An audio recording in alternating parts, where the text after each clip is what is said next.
That's how we do that on a beautiful Friday morning. This is Like It Is Radio. I'm always pleased to be your host. I guess today, I got a few names, but we'll go with Franklyn G, Good morning, Sheryl. How are you doing? Good I see you morning. getting in here in the place to be. Appreciate your presence as always. Thank you. Good Hold on, morning. Tim, turn her up. Get her in here because she just made it through, and sitting here looking at her, I was like, I got to say good morning to my fabulous co-host. Thank you. Good morning. It's a wonderful day. I'm glad to be here. What can I say? Yeah, you can say a lot. We got brother Runoko Rashidi. We're going to have him as our first guest.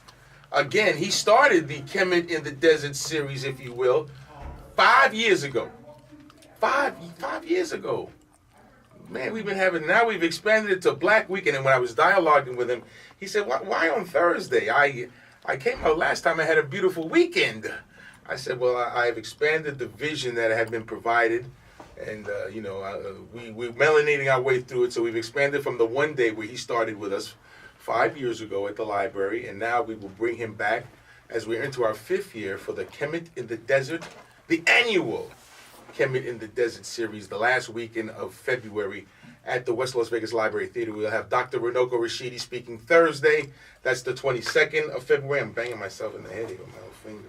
And then we will have Professor, that's right, the dynamic duo, if you will, Professors Ashera and Mira Kwesi, the people I traveled to Kemet with, the Egyptian, if you will, I'm going to put it down because he was a student of Dr. Ben, a student of Ivan Van Sertima, and those who are making Kemet knowledgeable. He's the man now. I know Brother Jabari's out there. He's back in New York. I don't know if y'all know about Brother Jabari, but he took a couple of classes and he's trying to do the same thing. But Brother and Mira, Ashera, Kwesi, the Kwesis will be out here telling us what we already know, that the books in stone were written by Black people.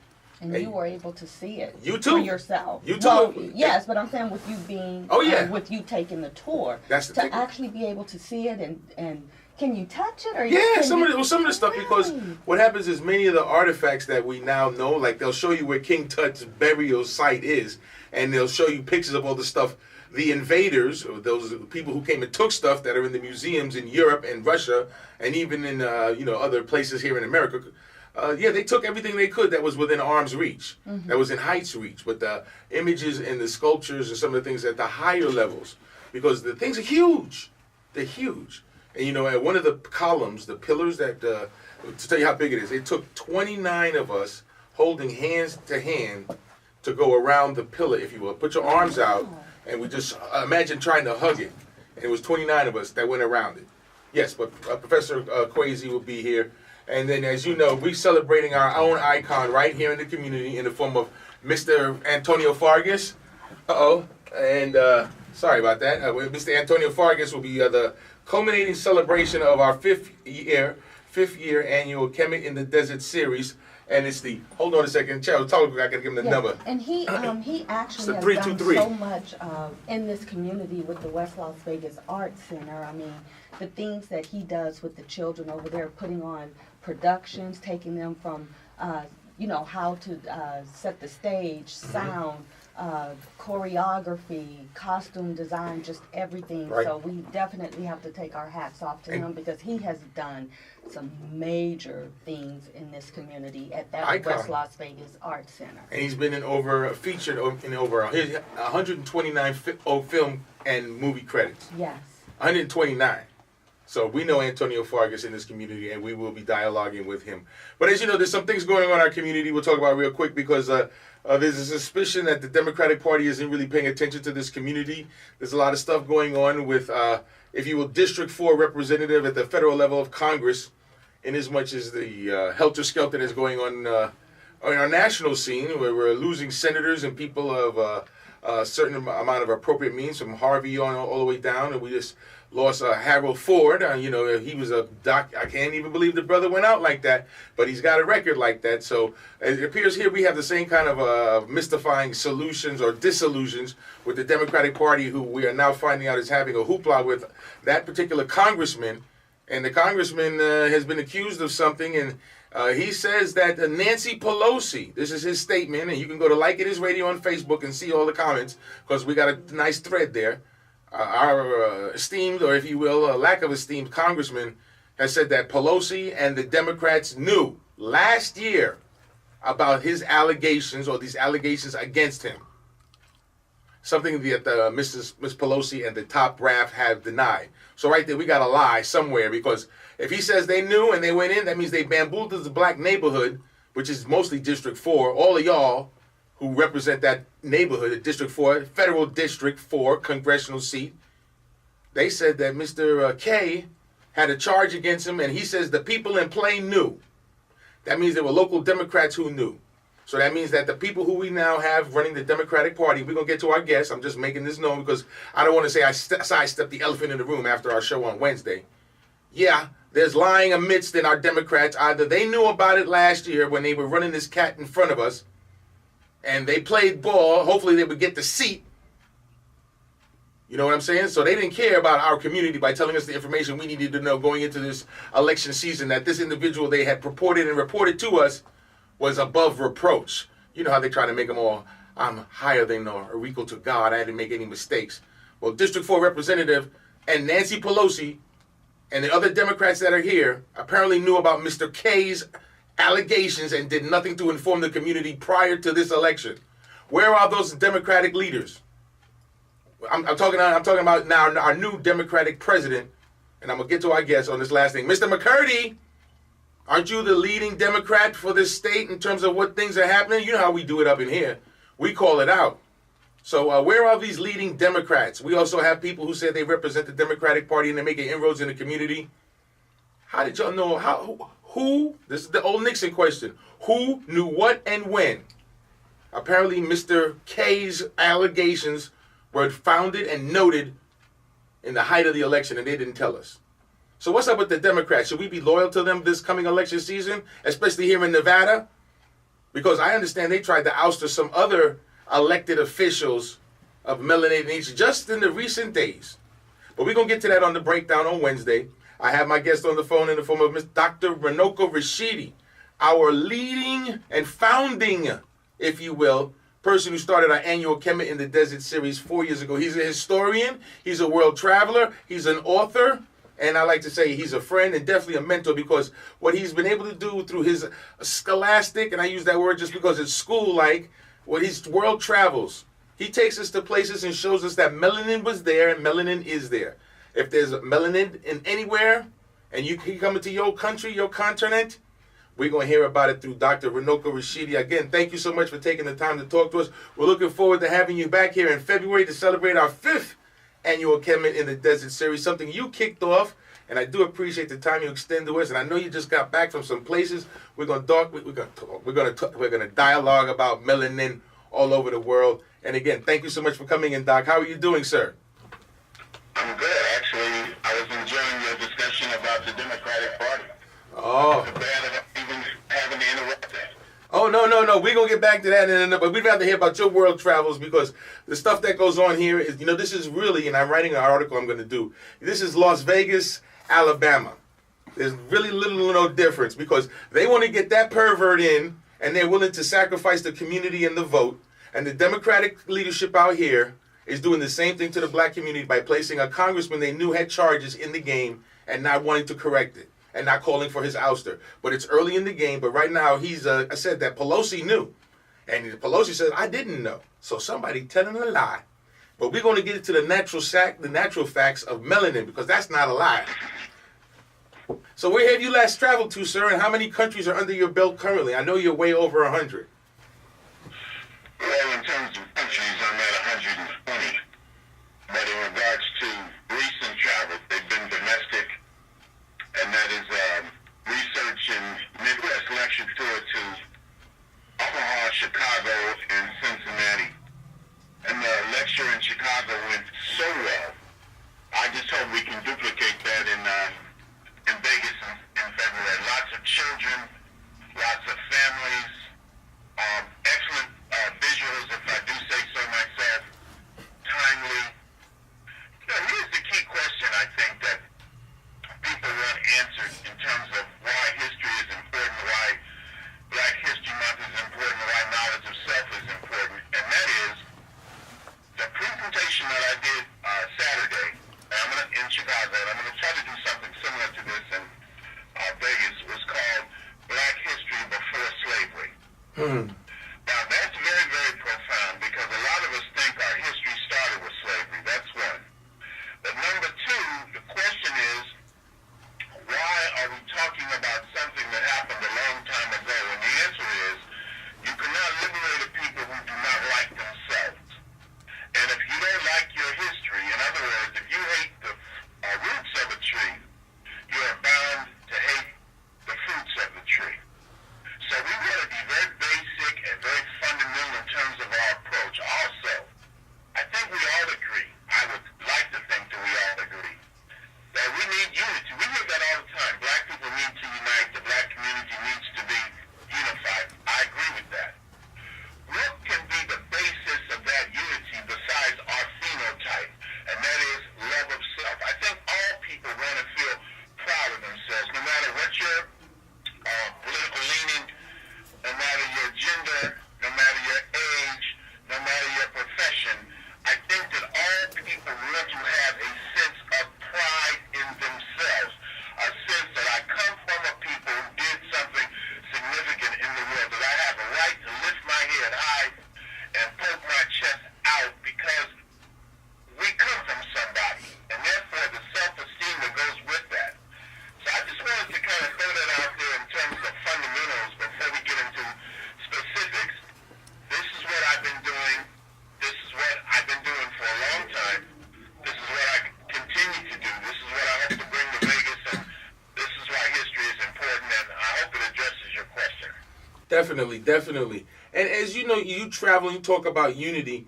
When you go to these other countries, or mainly on the continent, I would say, are the melanated people there more unified more than we are here due to the, I guess it's the lack of stresses of racism that may be upon them because they're in black countries? Oh, no, I would say just the opposite of that. The average sister and brother in Africa is just struggling to make it from day to day. Africa is very impoverished. Africa is not poor. Africans are poor. And that's why we hear these stories about Africans attempting to leave Africa, cross the Mediterranean, to go to Europe in search of what they would perceive as a better way of life. In other words, Africa has been so raped and robbed and pillaged that many Africans would rather risk their lives to leave Africa than stay in Africa. And while Africa in general, notice I said in general, did not have her people enslaved, they had their people colonized. And there's really very fundamentally little difference between the two, which brings us to the subject of what is going on in Libya right now. For the past 2 or 3 weeks, we've heard reports of African people actually being sold into slavery in Libya in northern Africa for as little as $300 or $400. This is December 2017 I'm talking about. Yes. And since you brought it up, I haven't heard the Democratic Party or even the Black Caucus even raise that issue. Well, that's the misleadership that we've been getting. But as we look at even what's happening in Libya, is that really, I mean, can we put that on the doorstep, no offense to our past president who was responsible for the removal of Gaddafi, which changed the whole scheme in that region? Because don't get me wrong, he had everything under control for a little while. Well, that was early in his administration. I think that if it was in his second term, or even now, he wouldn't have done that. I don't know if he's any more responsible than the head of the state of Britain, of France, of Italy, of Hillary Clinton, of the African Union themselves. There's the song that Bob Marley did, and part of the lyrics are, how long will they kill our prophets while we stand around and look? So I'm not really interested in establishing blame for who's responsible for Libya, even Gaddafi himself.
So that's the question right there. Is there a like when you go to these other countries and you're just walking in, I know you take tours, and we'll talk about how you've been doing that for a while, and we'll giving the people information.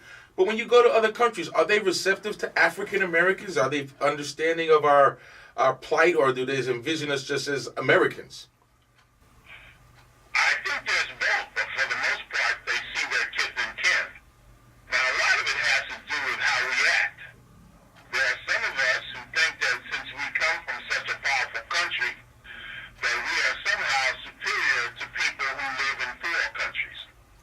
Okay? And so there's a sense of arrogance that a lot of African Americans carry to Africa with them. But I think that for the most part, remember we're talking about 54 sovereign or supposedly sovereign nations, I get a very, very good reception, and I'm treated like a brother, which is exactly how I feel and how I want to be treated. But there are fools on the continent who would make disparaging remarks about African Americans, that we are not African, which is a lie.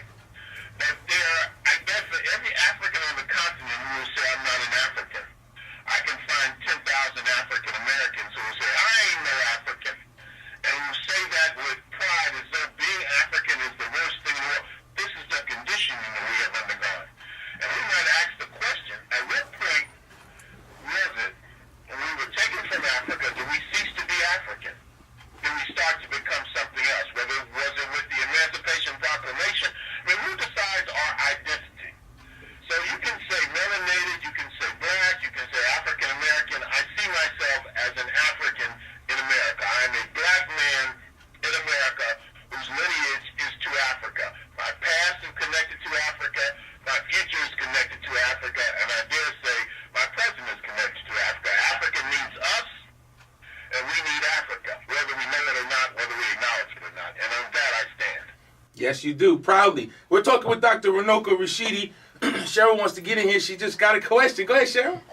It's always nice to have you on the show, and I definitely look forward to having you here for Kemet in the Desert for that big weekend. My question is this.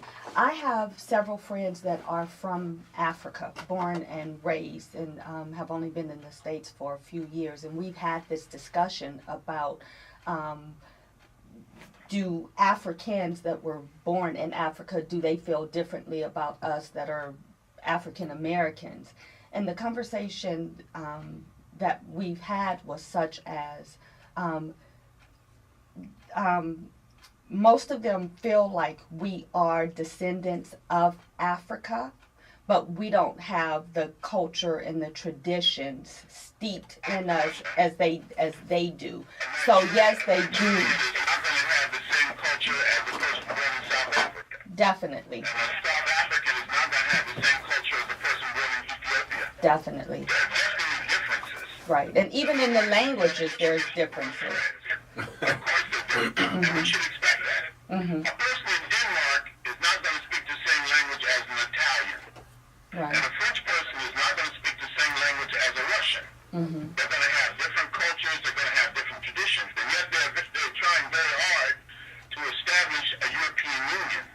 African identity is not easy, especially when we're talking about Pan-African identity. Mm-hmm. But we must realize it is a process, and we must look to see what we have in common rather than what divides us. And that's the mentality that we must seek to change. I would also say that Africans on the continent don't know any more about African history than African Americans do. Mm-hmm. The average African in, let's say, Ghana, they start their history there from the time the Portuguese came. In South Africa, at the universities where I've been, they start teaching history from the time the Dutch and the Germans came 400 years ago, rather than 40,000 years ago when African identity can be established there. And so I know I cut you off, but that's a direction that I really have problems with. Mm-hmm. That we should not start with what divides us, we should start with what unites us, and then spread out from there. And tell your friends I said that. Tell them I hope they show up when I come to Vegas. Actually, they've attended every year, and you're absolutely right.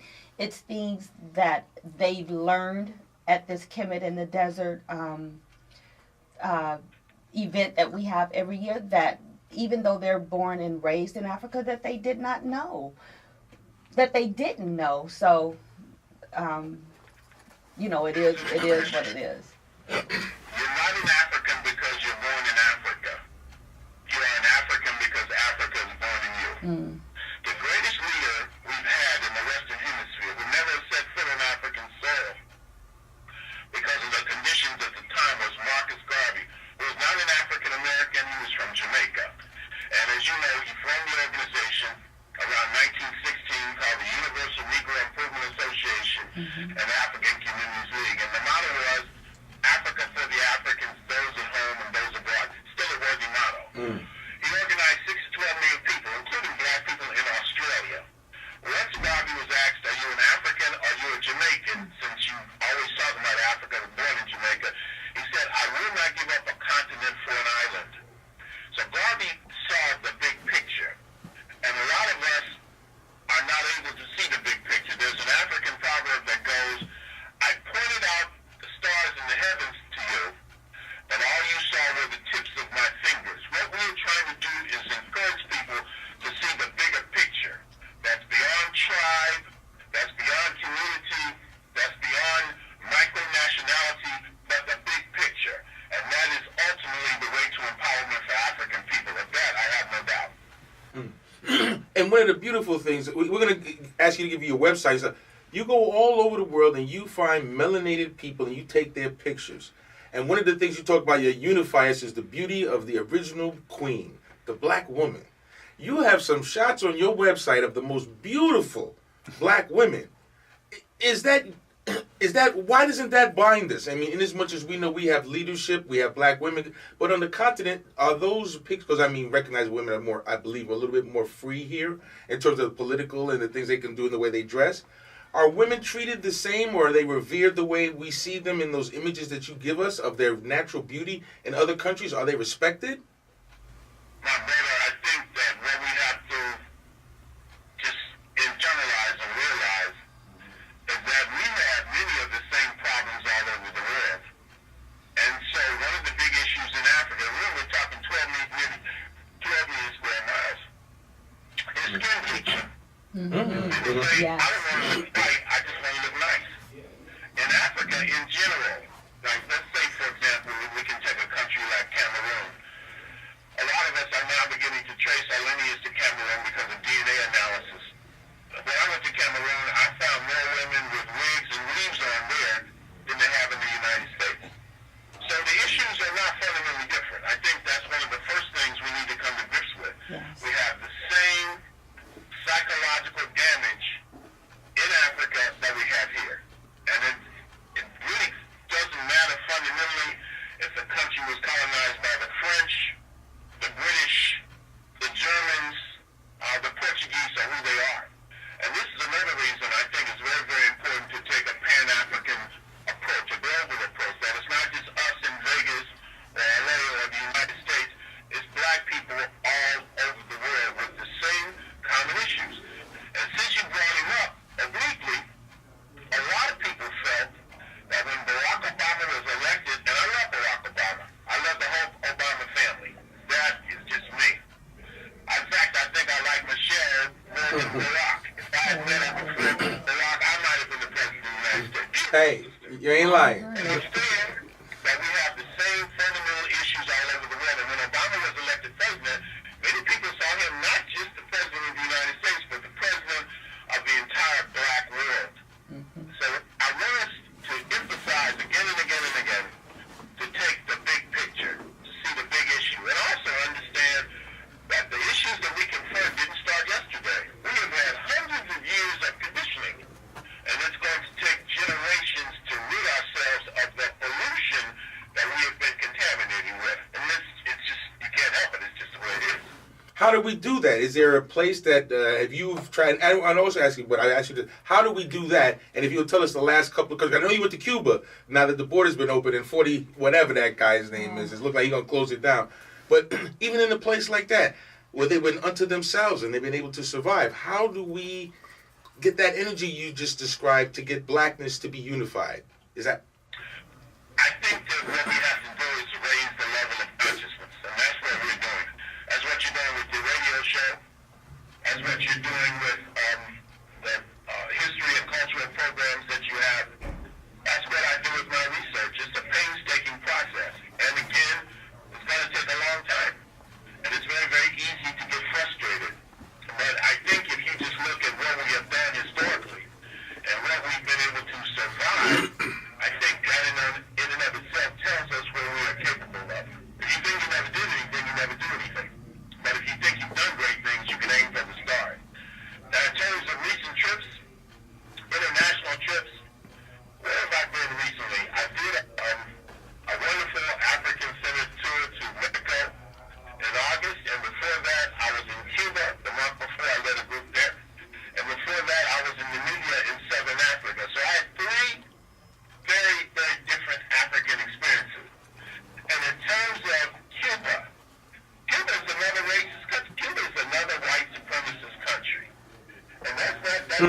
Well, you've been emphasizing it. I'm going to tell you, Doc, I didn't even announce the phone lines are open, and we got 4 phone lines already blown up in here. So that'll tell you your impact, and people are so, I'm sure, looking forward to the 5th annual Kemet in the Desert series. And I'd also be remiss to tell you, if you missed the first one, we had here in Las Vegas, we started a trend with Dr. Rashidi. He's the first person of the 5 years that I've been able to get city proclamations for. So we have a Dr. Rashidi Day here in February. It's on the books in Nevada, and we give one out every year. So he was the originator of that thought. And again, thank you for making time to talk to us. But if I can indulge upon you, because these callers are my engineer's looking at me. We didn't even put the number out there, but the folks want to talk to you. So can you take a question or two, sir? All right, well, we're going to get some in there. This is Like It Is Radio. We're talking with the world-renowned historian, lecturer, author. I'm just going to tell you, this is a bad man, Dr. Runoko Rashidi. He has taken his methodology of making sure we know we everywhere. And he goes those places and takes our picture in our natural state. Melanated. So I love that. But we're going to get to the first caller on the phone line. Good morning. How you doing? Welcome to the Like It Is Radio Nation. Tell me you got me locked in on Facebook where you saw Dr. Rashidi's picture this morning to know he was going to be on the air. And that's how we do it at Like It Is Radio on Facebook. You're a constituent. You're already listening. Good morning. Hey, good morning, Franklyn. How are you, sir? I'm doing well. Thank you. Yourself? I am doing good. Thank you so much. You know, I'm all with Kemet in the Desert. I am a huge, tremendous, absolute fan of Runoko Rashidi. I enjoyed his presentation. Anyone who wasn't... Could you get a little closer to your phone, dear? We're losing you. Oh, yeah. Can you hear me now? Much better. Okay. When Runoko Rashidi was here the first time, I learned so much. And, you know, I have a phrase that I like to say. I like to call my brothers and sisters Melanin rich. But it also starts in the home. Every picture, every photo, every statue in my home is a reflection of myself. Because you have to have something to identify with. Even when I was a youth and younger, I just fell in love with culture and who we are as a people because I knew that I came from a great people. And it started... Well, I tell you, while we got the doctor on the phone, let's ask him because the phone lines are blowing up. I know you got a lot of history with you. I do have a question. So what does he think about the situation that's going on right now with the slave issue in Libya? And how could we stop this issue that's going on in Libya? That's what I want to know about. Doc? Well, we talked about Libya a little bit at the beginning of the show. There are a number of people in various parts of the world that are organizing against the sale of African people in Libya right now. One of the things they're doing is protesting in front of the Libyan embassies. What I'll do, before we get off the air, I'll leave you a phone number and an email address, and perhaps I can send you some of those links and contact pieces of contact information so that you can follow up, because it is very important that we make our voices heard. And I thank you for your enthusiasm, and I look forward to seeing you in February, and I loved Adelaide Sanford as well. I still love her. I still love her too. I will love her for life. Thank you, sir. I appreciate you so much. Looking forward to seeing you in February. All right, thank you. Y'all know the number, 702-647-3688. We have the pleasure of talking with Dr. Runoko Rashidi, our opening lecturer for this year's 5th annual Kemet in the Desert series. And as soon as that line went, the line just blew up again. Just call in and try to get busy. Good morning. How you doing? Welcome to the Like It Is Radio Nation. Tell me you got me locked in on Facebook. You're a constituent. You're already listening. Yes, absolutely. But I heard the word damage, Rashidi. Did I hear the word damage? And if there's damage, there needs to be repair, and that adds up to reparations. Elaborate on that. I think you've already elaborated on it. We all agree that we need reparation and should have reparation. The question that I have is how do we enforce it? If you are talking about morality with these folk in power, you've already lost. What we need is power. And that to me is again why history is important knowledge of self. If you know who you are, you want to be with somebody who looks like you. You want to spend money with somebody who looks like you. You're going to join an organization of like-minded people. But you have to start to like yourself. It's not even enough to see a need for change. But you must develop a love for the people that you are going to work with to bring about that change. And so, no question, reparation is is in order. I think Danny Garvey was just talking about it at a recent program. I agree we deserve reparations. The problem is how we get the reparations, because just asking for it is obviously not going to be enough. That's how I would address your question. Well, I guess if I could piggyback on that, as we just looked, I believe the nation of Haiti tried to join the African, I forgot the correct title, the African Union, and they were refused by those countries. So how would you explain, or how do we rationalize that? Part of the problem is the leadership. If you ask the average African, I guarantee this. If you ask the average African American, put it that way, so-called conscious African American, what is the major problem? I think that they would say generally lack of unity and maybe just white supremacy. But I'm almost willing to bet you that if you were going to ask the average sister and brother on the continent of Africa, what is the problem, they would say poor leadership.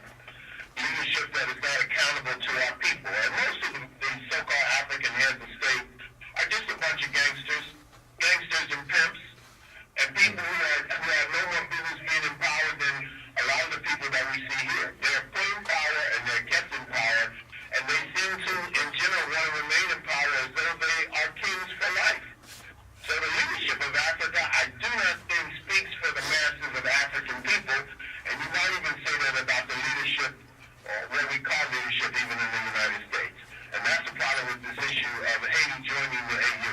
We got a bunch of crooks in Africa, and I dare say we have a few of them in Haiti as well, because these are people put in power to maintain other people being in power. That's the issue, in a nutshell. Sounds like America. And it just... It's universal. It is. And just so we're talking global and the images of black people, I know you understand the UK and some of the things that happen. A lot of African Americans here seem to think, or just are happy that now we have maybe a semi-melanated individual getting into the royal family. But weren't there black people in the royal family before? Well, there's always been a presence of black people in Britain. I'm the most prominent person, and I think we need to do more research, is Charlotte Sophia, Charlotte, who was Queen of England at the time of the American Revolution. She was married to King George III. She is, in fact, an ancestor of Queen Victoria and Queen Elizabeth. And there are some accounts that claim that she had Moorish ancestry, about 250 years removed. And so I suppose we could have a question at some point in time as to what is an African. You use the word melanated a lot. What is a melanated person?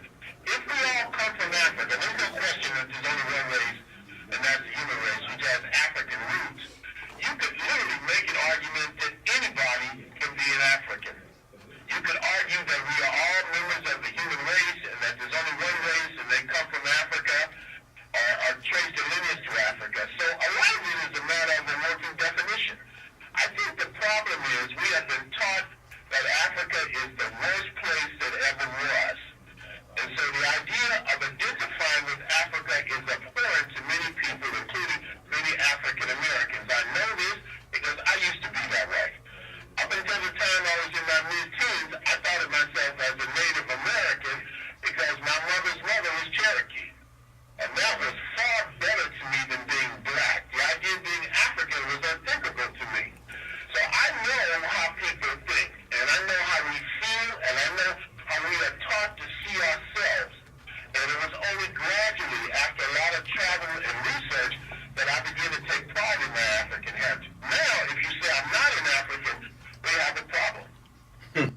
We need more of that consciousness. 702-647-3688. We got some people still on the phone line. This is Like It Is Radio. We have the pleasure of talking with world-renowned author, lecturer, writer, and our friend, Dr. Runoko Rashidi, who will be here as opening our 5th annual Kemet in the Desert series. It's only appropriate because he started the whole daggone thing, if you will. When I first dialogued with him, he said he was willing to come talk and educate, and we've been on the roll ever since. We got another person who's Timmy Hood. He's answering the phone lines. We'll get right to you, David. Good morning. How you doing? Welcome to the Like It Is Radio Nation. Tell me you got me locked in on Facebook because you're a constituent. You're already listening. Legally and religiously, Franklin. Thank you, sir. And thank you for bringing Dr. Rashid to us. I guess there's one question before we go to our next caller. When you said the Moors, you know, I've been sporting a Moorish cap, if you will. You know, the dark one that has a little like a thing on it. Not so much a fez. People always come up and make a comment, it's a fez or this, and ask, you know, are you Muslim? Are you a Moor? Is there a difference in the term Moor and being black or whatever it is that we attribute to that? What is the conscious level of, I guess, Moorism? People say, I'm not black, I'm a Moor now. Well, a lot of us are representing from never been black, and even never been an African. So we reach for straws. The word Moor means scorched. It literally means black. And it's a word that is not African in origin at all. It comes from the Greeks and the Romans.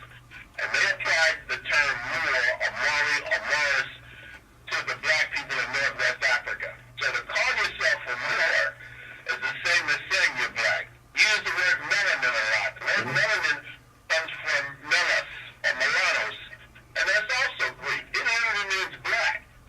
And so we're using a word to replace black that means black.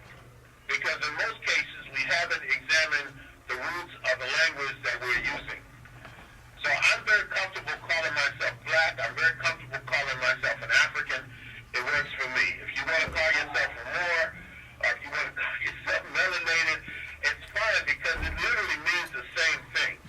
And perhaps if we looked at it like that, we would have the basis for unity that we so desperately need. Again, let us look for what we have in common rather than the things that divide us. Because if that's the case, we're never going to unite. We're never going to move forward. We're never going to be empowered. You're speaking to the choir, sir. 647-702-647-3688. Good morning. Hey, Sheryl, what you got? She waving at me? Dr. Rashidi, actually, I just want to piggyback off something that you said when you guys were just speaking about the Moors and being melanated. So my question is this. So for us, is it just vocabulary rather than just say that we're black? It makes us feel better to just say that to just use a word that, like you said, just means black. Well, I think that words like melanated is kind of trendy right now. Yeah. Okay. It's kind of just something different. But it means the same thing, but I think a lot of us reject the idea of black. For example, I hear people say, my Moor sisters and brothers, some of them say, black is nothing but the color of a crayon. But in ancient Egypt, black was also the color of God. Black is the foundation of all things. It's the foundation of color. Black is also a culture. And so when we say black, we are talking about things that have a cultural connotation. And I don't think we should run from that. And we need to develop a desire to want to know. You see, it's our job, I think, to educate people. But it's also our job to put a level of enthusiasm and excitement in our people about wanting to know. That knowledge is sexy. Knowledge is something that we should strive for. In ancient Egypt, they used to say ignorance is evil. We live in a society today where it seems like people really don't want to know. They want to run from responsibility that comes from knowledge of self. And we have a long job ahead of us, but these are the kinds of challenges that I think we have to confront and issues that we must seek to address. And there's no magic formula. There's no silver bullet. It's going to take time, it's going to take work, and it's going to take sacrifice. But that's the price we pay. When you talk about the price we pay by not being connected, that Pan-African theory, when we look at our brothers in Brazil, or even in some of those other South American countries, but Brazil is similar to America, we seem to be still out, even when that confined, where there isn't the same kind of, or is there the same kind of white racism that we are institutionalized here, because they did have slavery under the Portuguese and things like that. But we seem to just be, the only country that has large numbers of us, other than America, is Brazil. Is that, how come we... I wouldn't agree with that at all. Okay. Brazil has the largest concentration of African people, black people, melanated people if you want to, in the Western Hemisphere. Slavery was not abolished in Brazil until the mid-1880s. That's over 25 years longer than it was in the United States. One of the issues with that, every colonizer had a different technique for controlling their people. The English had certain techniques, the French, the Dutch, for the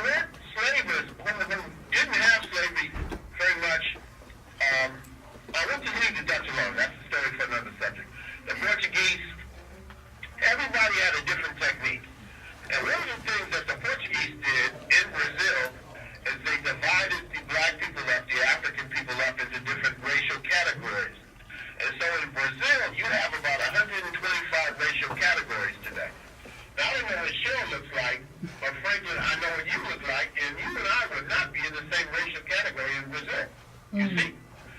So how do we unite if we don't see ourselves as one, and if we are officially designated in different ethnic or racial categories? The Spanish had other techniques. The Arabs had another technique. Now, in the Arab countries, it's just the opposite. If you have any degree, if you are black, if you are melanated, and if you have any degree of Arab blood, and speak Arabic, you would see yourself as an Arab. In the United States, we have the one-drop rule, and you know what that means. That anybody in our community, no matter how light you are, if you have any African ancestry, you are a member of the club and will be treated as such. That wasn't designed to bring unity to black people in the United States. That was designed to keep even the most light-complexion black person in the United States out of white social institutions. And so you have different categories of race around the world. Again, I keep going back to it again and again and again. We must make our people proud of themselves. Make them want to identify with being black. Don't run for blackness, run to it. That is our job today, and in many ways we're making progress. Sometimes it's not unusual to hear a brother with a name like Kamal or Kobe. It's not odd to see somebody with kente. We see more and more sisters wearing natural hair now. A lot of us go to Africa now. There are many of us tracing our lineage through these DNA kits to Africa, and we want to do it. So in spite of everything, you can see a level of consciousness that is rising, and I think that Europeans, like this guy in the White House now, see that. They sense that. They sense that their time is running out. And in a sense, this is more and more is their last stand. Now, they may not see that consciously, but I think if you look at it from afar, you can see it. And African people are rising too, but it's a very uneven and treacherous process, and we have a stony road to try. For sure. As we look at the clock, as we're running out, what's your last book? I know you created two since I've last talked to you. Saw you at the Power Talk series, something that you attend in D.C., where they bring out the black intellectuals. Your latest book, if you will, sir. I have two books that came out around the same time. My first is my children's book, which is called Garvey and Me, A Global African Journey. And then I have a big semi-autobiographical travel book called My Global Journeys in Search of the African Presence. And I'll definitely have stacks of those in Vegas, believe me. That's great. That's great. And how can they reach you if they have to want to dialogue with you prior to your arrival here, which will be at the 5th Annual Kemet in the Desert Series? He'll be speaking February 22nd at the West Las Vegas Library Theater in conjunction with Like It Is Radio, Power 88, the Library District, the Arts Center. We bring in culture to you at the gem of the community right there at our library and our Arts Center. How can they reach you, sir? I'm easily reachable. You can email me is the best way at Runoko@hotmail.com. Runoko is spelled R-U-N-O-K-O. That's Runoko@hotmail.com. You can go to my website, which is drrunoko.com, drrunoko.com, or you can always call me after the show. And that is area code 323